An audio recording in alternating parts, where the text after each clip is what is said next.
to hate the color of your skin? Who taught you to hate the texture of your hair? Who taught you to hate the shape of your nose and the shape of your lips? Who taught you to hate yourself from the top of your head to the soles of your feet?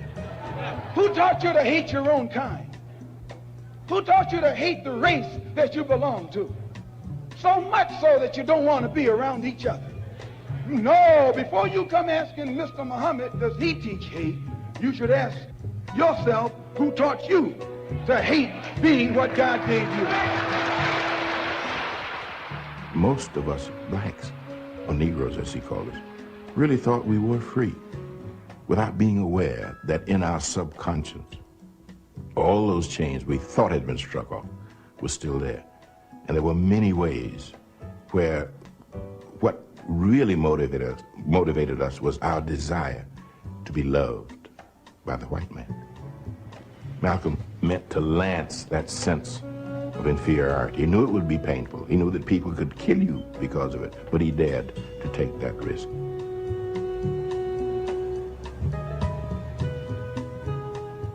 He was saying something over and above that of any other leader of that day. While the other leaders were begging for entry into the house of their oppressor, he was telling you to build your own house. Build your own house. Crazy concept, right? Welcome to the No PC Show, Thursday night edition. Trying to get everything back on track. We ain't going to be on long because I know everybody's trying to get to see Thursday night football. Cheer on the slave masters and they Negroes. So, I've been listening to a lot of talk shows and stuff, and, you know, it's the same conversation over and over about what this white man is doing, what this white man is doing, what this white man is doing. And it made me think, I said, well, what are we doing? You know, we all know if we tired of listening to our parents' crap, we got to get out and get our own. For black people, what does foundation building look like? Someone made a comment about, you know, starting a group. And I said, well, you know, we got tons of groups. The problem comes in there that this group thinks this way, this group thinks this way, and this group thinks this way. We haven't had similar thoughts since we were on the boat together. And then that one thought was freedom. So I say, when did the thought stop being freedom? Or were we taught, as it says in the beginning, you know, who taught you to hate being who you are? Who gave you the inferior complex of what it meant to have pride in being a black person in America? Who told you that you couldn't do anything without the white man? And I think that's one of our biggest problems, because we sit around with this whole political stuff and everybody talks in yah-yah and yah-yah. The bottom line is you got two choices. You got Kamala and Biden, or you got Trump and Pence. You can talk all the yah-yah you want to talk about everything else, and he not offering you nothing, and this one not offering you nothing. Neither one of them are offering you nothing. You know what they're offering you? Vaseline or KY. Make your choice, because you're about to get screwed. Oh, well, you got to have hope. Yeah, I got hope, but my hope is maybe we going to get together. Maybe we going to get up off our knees. Maybe we going to pull our pants up and say, let's do something different. And you know, the symbolism, sometimes it blows me. But, you know, there was this whole symbolism going on. And let me share my screen here, because I want people to see it. Won't be on long. I got a Zoom meeting I got to attend at around 8 o'clock today. So, but I want to share my screen here, my browser. right here it says 19 black families purchased 97 acres of Georgia land to build a safe haven. One of them, real estate agent Ashley Scott and entrepreneur Renee Walters, created the Freedom Georgia Initiative to help purchase the land. Most of us don't even know how big 97 acres is. Remember they offered us, well, promised us 40 acres and a mule. Do you know how many acres are in a mile? 640 acres in a mile. So they got 97 acres. Is that like a tenth of a mile? 40 acres is what they offered 2 slaves. Or what they promised 2 slaves. I mean, it's enough land to plant a little bit, put your land on a lot. Out of this 97 acres and these 19 families, a square mile is what, like 8 blocks? They don't even have a whole 8 blocks to put these families in. I'm interested in seeing how it's going to turn out. You know, I love the symbolism of black people doing their thing, separating to get away from the environment that is toxic to us, as they tell us about toxic masculinity and things, because you speak up, because you may not have the views of everything for gay people, and then you get penalized because you say I'm a man. I don't give a damn what that man do, but I don't want his lifestyle or whatever to influence my kids or be around. I don't want to teach gay history because you all didn't effectively teach black history. So it's all this stuff that is required of us to be Americans in some spirit or some way. And we still hope that all the protesting and acting up and acting a fool is going to get us that reparations. But yet there are still no conversations going on in the Democratic Party or Republican Party about reparations. Bernie Sanders told the biggest truth ever when he said it'll never get through Congress because it's too big. But that's what they tell us, it's too big. It's not too big. They don't want to do it. 97 acres, shit, that's not even as big as my neighborhood. If I count about 10 houses, that's more than 97 acres over here, almost. Point where they got 97 acres. It's not a large amount of land. It's not even a mile. They would be better off if they had got a whole mile and bought a whole mile. Then they could have built a community and said this community is big enough for stores and things like that. There was in 1969, and I think we talked about this before, in North Carolina in 1969, they started a project called the Soul City Project. It was started by a civil rights guy, and he was trying to work in connection with sorry, I was just typing something. Work with Nixon to get Nixon elected. If Nixon said, we'll give you the money for this, if you bring those black voters over to us, we'll help you get that town. And they were like, okay, this sounds good.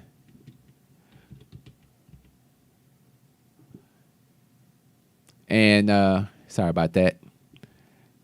So he said, this sounds great. I'm actually going to put it up on my screen here. If you haven't read it, it's a interesting story. You should go out there and do a search on Soul City. It still exists. It never became the metropolis of what they were hoping for. So you see here on the screen, it says Soul City. This is in North Carolina. And it was proposed in 1969. They went through some development. Nixon did win, and they started putting this into motion. The problem happened is that it fell apart because the Nixon administration, who was responsible for supporting and helping with the Environmental Protection Agency and all the things that were needed in order for this city to thrive, gave us the okie doke. He's like, yeah, I know what I said. I know I promised y'all that, but I'm the president now. I ain't got time to be fucking with y'all like this. Does that sound familiar?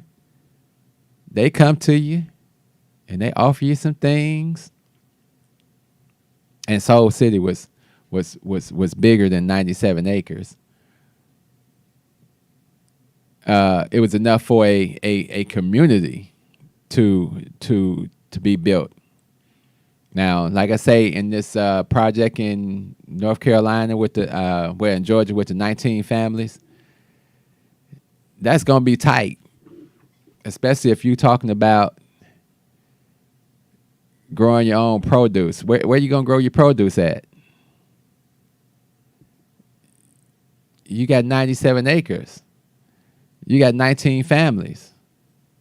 Now, unless they planning on living together in the one big community house, like a big plantation house, and surviving that way, or building a couple of these large mini mansions or something where they can thrive together. Like I say, the idea is great, it's beautiful. I think it needs to be expanded. So we're looking at the map now I have on the screen where it shows you Soul City in North Carolina. I was looking for the guy's name.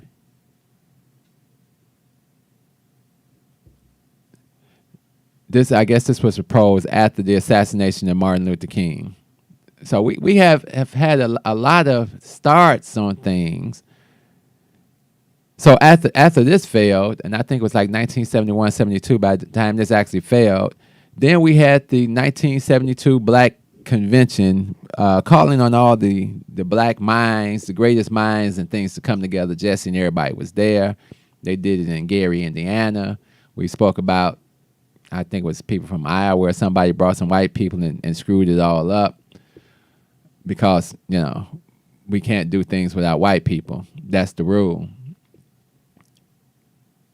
So it often makes me wonder, what are we doing? I'm 55, and I've had probably some of the worst experiences in life, other than being killed by a white person, that you can have with white people. And I got to the point of just saying, you know what, I'm not even dealing with them no more. It's got nothing to do with them anymore. It's got to do with me. I had a black executive come to me one day and said, you know what, Richard? It's not going to change. It hasn't changed for me. I'm at the top of the chain over here, and they treat me the same way they treat you. But I bring a little more money into the company, but I got plans. Decide what you want, and then get the hell out of here. Maybe that's what we need to do. Decide what we want. And then go from there.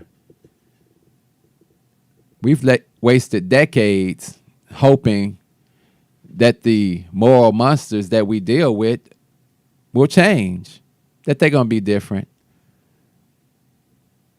But even King, toward the end, and we've shown all this before, I'm not going to show it again. You can go out and research it, because I think the time to be really awoke now should have you out of bed by now. And you should be researching and studying and re-educating yourself and those around you. And you should be a beacon to others that are still in bed sleep. That's what I try to do. And it's not about getting a million viewers or anything like that for me. It's about living my truth. Now, a lot of people have to wait till they get their wake-up call because a lot of us have had to deal with these devils and things. The difference is when I was dealing with these devils, I knew they were devils, and I called them out as devils while I was there. I was amazed that on multiple occasions I wasn't fired. But, you know, the devil said that's too easy. We'd rather see him suffer. And I think that's what it comes down to in this country. They rather see us suffer than give us what we deserve. They rather hide behind political scripts and laws and things and say people of color. And then they encourage us to say people of color. Otherwise, well, you people are bad. You're a racist. You're using the same thing against other people that was used against you. I don't feel no fucking shame about it at all because you haven't paid my bill yet.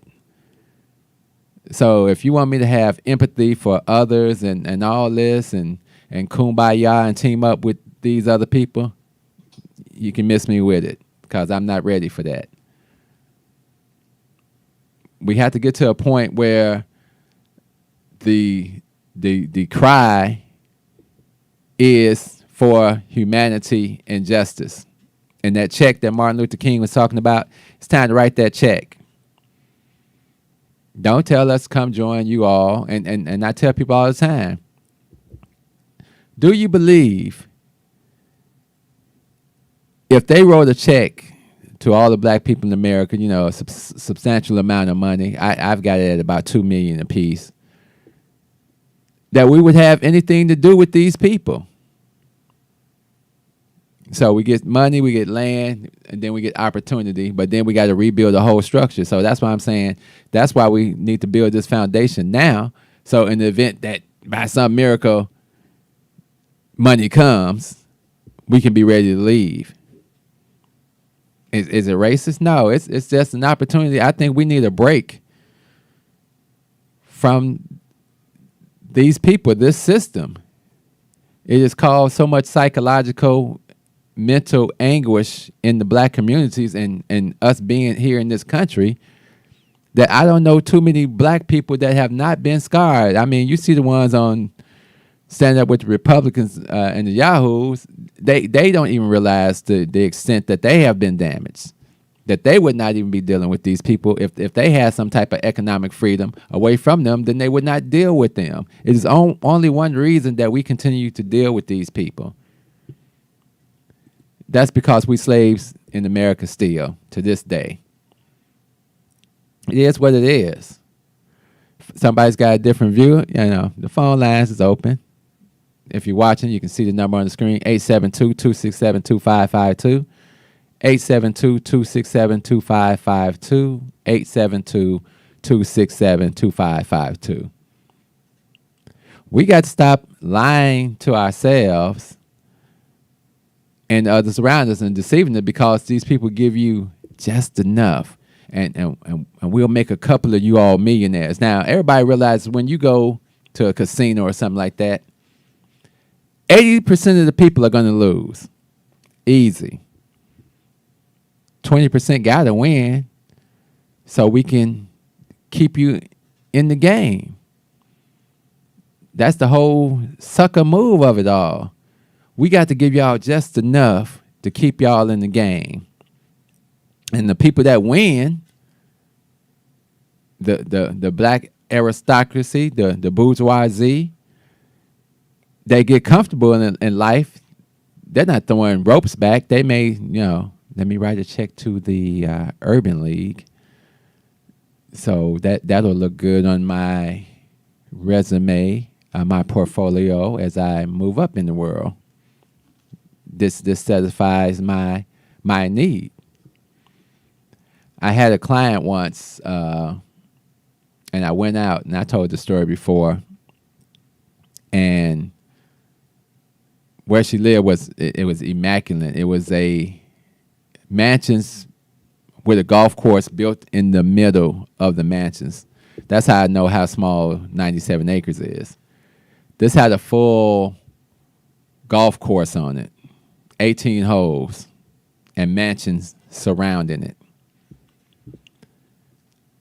not many black people there.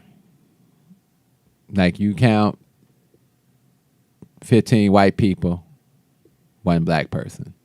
That's kind of the way it was.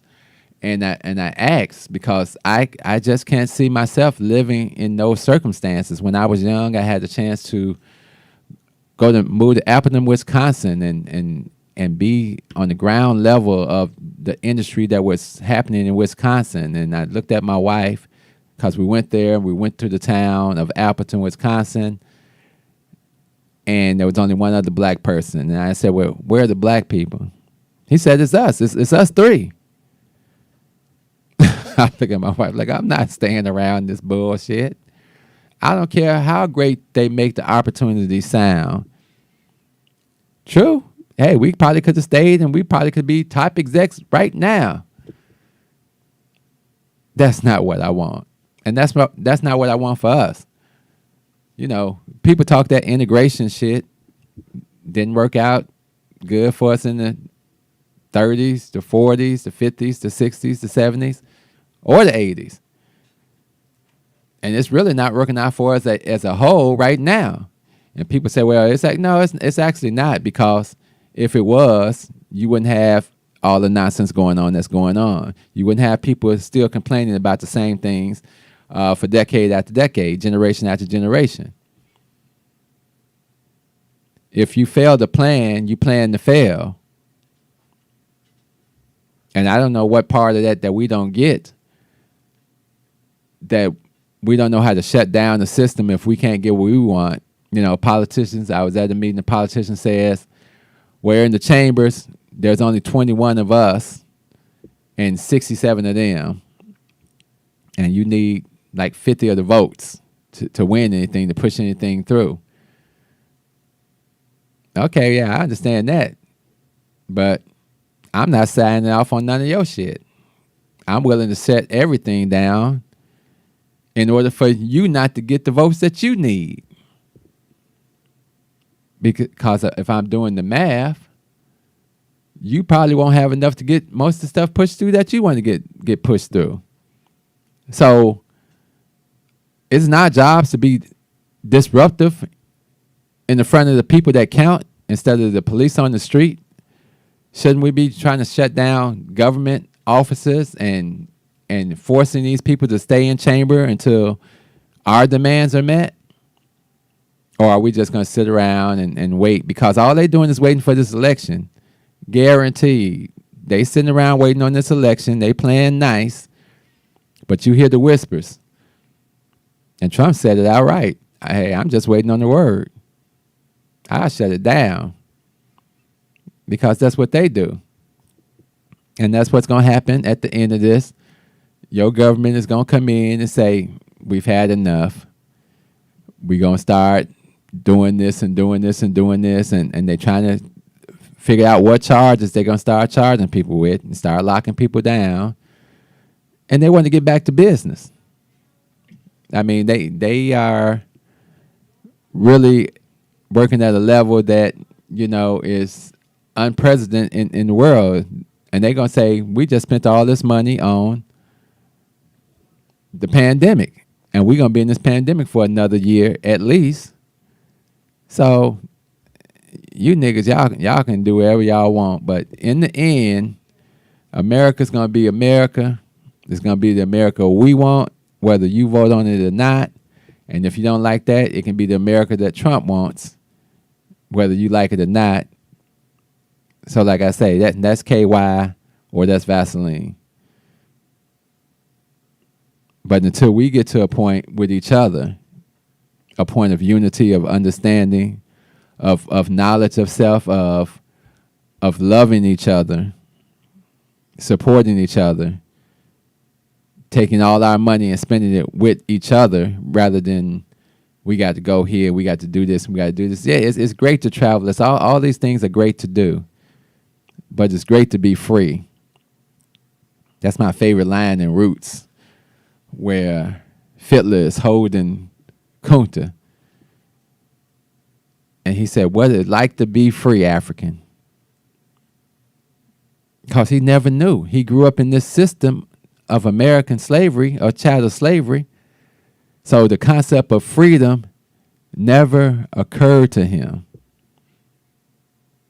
And that's what's happening to us. A lot of people are waking up because the concept of freedom and what freedom looks like has never resonated with a lot of people, because we don't know how to live without them. Where are we going to get this money from without them? And that's the sad situation. And it's going to stay that way until we find a different way. Love, peace, soul. Y'all know what we say.